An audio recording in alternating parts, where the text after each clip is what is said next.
And unlike an investor-owned utility, LIPA is a not-for-profit public entity, so our mission is to provide safe, reliable, and affordable electricity at cost, and we don't have any shareholders. So every dollar that we invest comes directly from our ratepayers, and every dollar we can save, we can pass along to our ratepayers in the form of savings and lower electric costs. One of the things you can't choose is your utility company.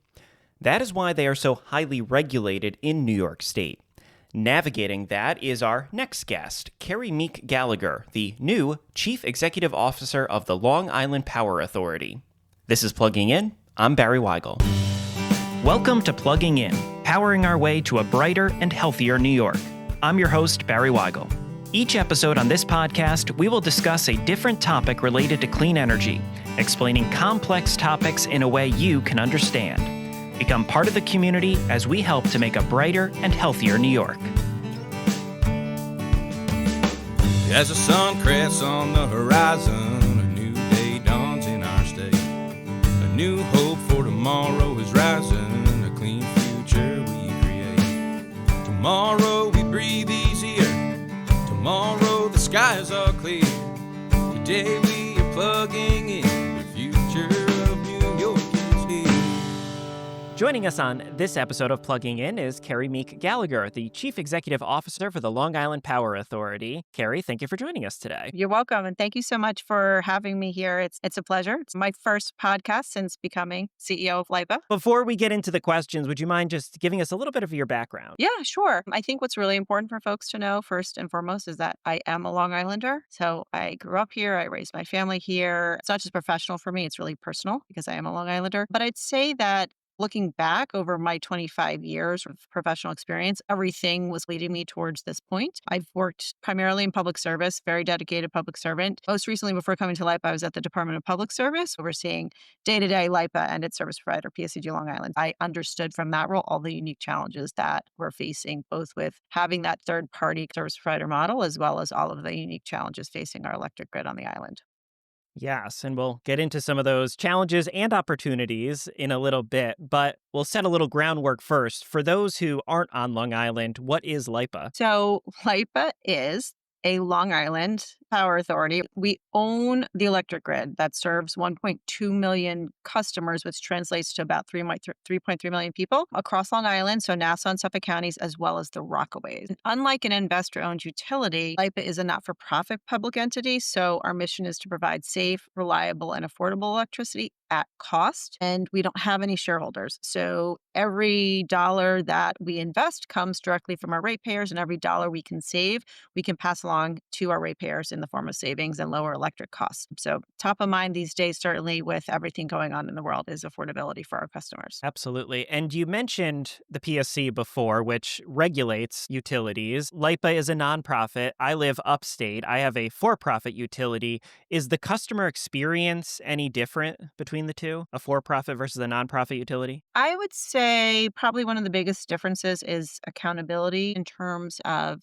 being part of a not-for-profit utility means that everyone on the island and the Rockaways has actually a voice in our community-owned system. The public power utilities are locally controlled and operated on a not-for-profit basis. We have access to lower-cost financing and federal grants, which we've been able to really take advantage of over the years, which is able to keep our rates lower, than they would be otherwise. Certainly, we've done a good job in recent years in kind of keeping costs down. And we also then are really close to our customers on the ground because it's a locally nonprofit operated and run. And you're new to this role, so congratulations, and I hope it's going well. But as you said, you're no stranger to New York energy, so you were on the regulator side. How does that kind of affect how you approach your job now? I'd say that it's really helpful. So not only was I at the DPS, but during COVID, January 2021 to September 2021, I was in the role of acting Deputy Secretary for Energy and Environment in the governor's office in executive chamber. So I had the entire portfolio, all the energy agencies and all of the environmental agencies under me. So I got to see what was happening, both from the regulatory side as well as the operations side, as well as the policy side. And before that, I was at the DEC. I was regional director of New York State Department of Environmental Conservation on Long Island. So there's a lot of intersection between energy and environment, especially when we're talking the clean energy space. Before that, I was at the Water Authority, Suffolk County Water Authority. I was in that operating space of a public water utility, not electric, but a public. So having kind of the operating experience, the policy experience, the energy experience, the environmental experience, it feels very natural to step into the space right now and be able to kind of transition seamlessly into the role. As you said, power on Long Island isn't considered inexpensive. I think people upstate would say their power isn't inexpensive, and that's probably a universal thought as people open their bills. There's a lot of things that need to be done by utilities to keep the grid as reliable as it is, and there's just so much outdated infrastructure out there. And then we see numbers from NISO about the load growth and how much is coming. So how do you and your team balance that need of investing in keeping the grid reliable, investing in resiliency, especially on Long Island, and balancing affordability? It's not easy. It's not easy. We're struggling with that in this year's budget for sure. And we, will for the next couple of years, given everything going on, given supply chain issues and inflationary pressures. What I would say is that one, as a public power utility, we are able to access a cheaper cost of capital. So we can borrow at lower rates to pay for those really needed capital investments. And we've really been doubling down on reliability and resiliency ever since Superstorm Sandy. So over the past 10 years, we've invested $9.4 billion in infrastructure upgrades. We're fortunate that $2.4 billion of that got reimbursed through FEMA. And we're still committing about $1 billion a year in our budget because those upgrades are necessary. Because number one, what people want from their electric utility is reliability. They want to flip a switch and the lights go on. Then they want to be able to afford it, right? So we're very cognizant of that. And as a public power utility, it's really that the ratepayers want to know that we're investing the dollars smartly, right? Because if we can invest it smartly, we can give them back money. So you mentioned being on Long Island, especially. We're an island that sits out in the middle of the Atlantic Ocean. We're going to get hit by storms. We have to keep our infrastructure upgraded and we have to be doubling down on reliability and resiliency. So we're doing it as smartly as possible, but it's not really, there's not an option not to. And I think it's incredibly tough because if you do your job 100% correctly, people are still going to be mad at you because they open their bill and you're an easy target.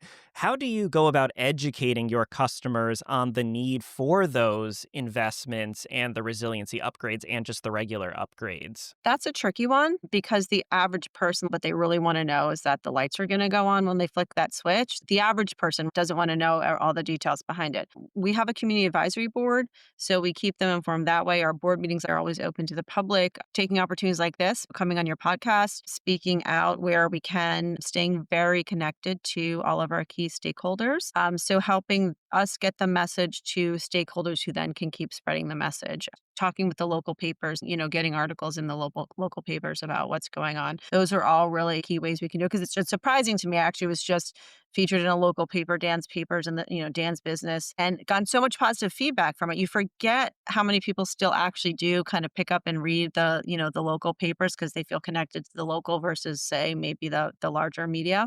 I think same thing with podcasts. It's a quick thing you can do it while you're driving or commuting. So I think taking advantage of these opportunities to connect with the ratepayers and explain to them why it's important is our best opportunity to inform them and educate them. Yeah, absolutely. So I got to spend my summer vacation on Long Island in Babylon. And one of the things that I noticed when I was looking out for my Airbnb was the amount of rooftop solar. It's way more than upstate. Why do you think there is more adoption on Long Island than elsewhere in the state? And how does that affect you?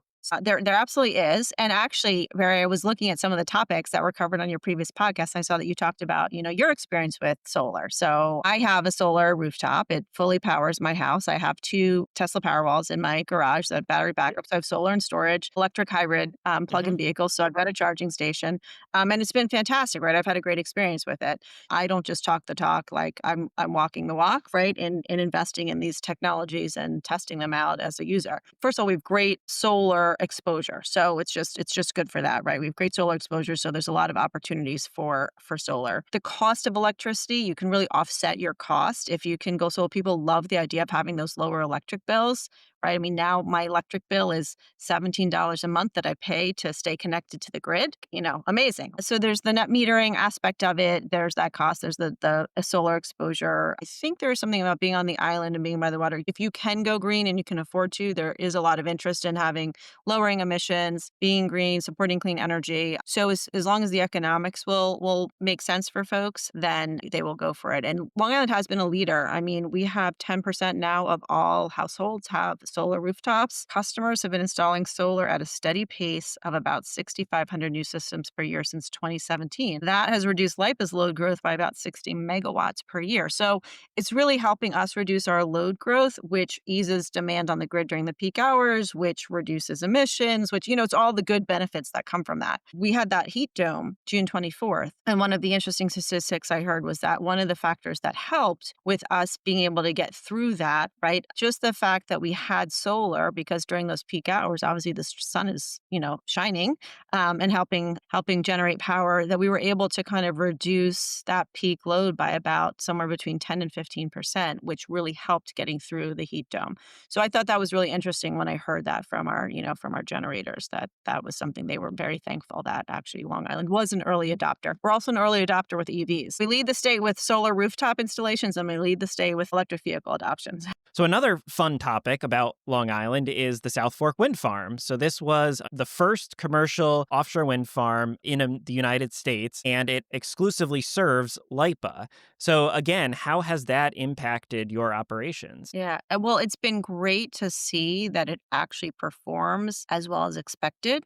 Because in some ways we were a little bit of a guinea pig, being the first commercial scale offshore wind farm in the U.S. So it's a 12 turbine project, produces 132 megawatts. It's about 35 miles east of Montauk Point, and it delivers to the local substation in East Hampton. It has been, it's powering roughly, 70,000 homes now on these ends. So it's really been performing well for us. It's a reliable source of energy, even though I know it's intermittent. This is the challenge with solar, wind, and that's why you need storage, right? Because of the intermittent nature of both solar and wind. But you want to have all the tools in your toolkit so that regardless of what's happening with, maybe one of your cable interties goes down and you're not going to have as much capacity, or so something in the generation plant goes down and you're not going to have much capacity. But, so you want to have all these tools in your toolkit. And there could be new clean energy technologies coming out that we don't even know about yet. There's these elusive DFRs, right? Like who knows what those are going to be, right? Dispatchable emission-free resources. And we're waiting for those. We need unicorns and rainbows at this point, right?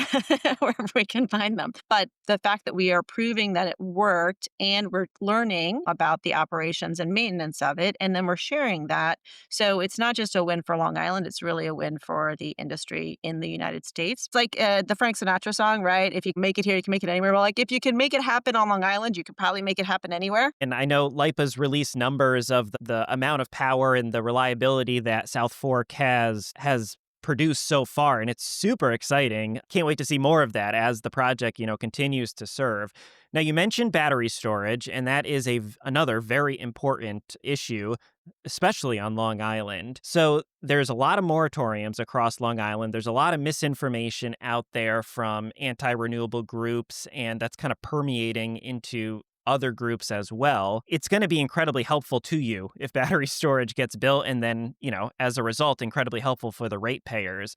What do you see the utilities' role and LIPA's role in helping get these projects built, whether through education or outreach to town officials or things like that? Well, I think, LIPA will be working closely with developers, with the communities, with the regulators, and with our sister, energy entities, NYSERDA in particular, right, to responsibly site these storage facilities, to operate battery storage systems safely. Safety's been the concern most instances, or the concern cited in most instances. The New York State, the updated fire and building codes go into effect January 1, 2026. So we're hoping that once those are in effect, the local community stakeholders, et cetera, will be more open to conversations about how these can, in fact, be safely sited. We're also trying to stay, looped in on new technologies with battery energy storage. So it's not just the lithium ion, but there are other kind of types, models, prototypes, right, that are out there. They're just just not necessarily commercially viable or scalable yet. And so we're making sure that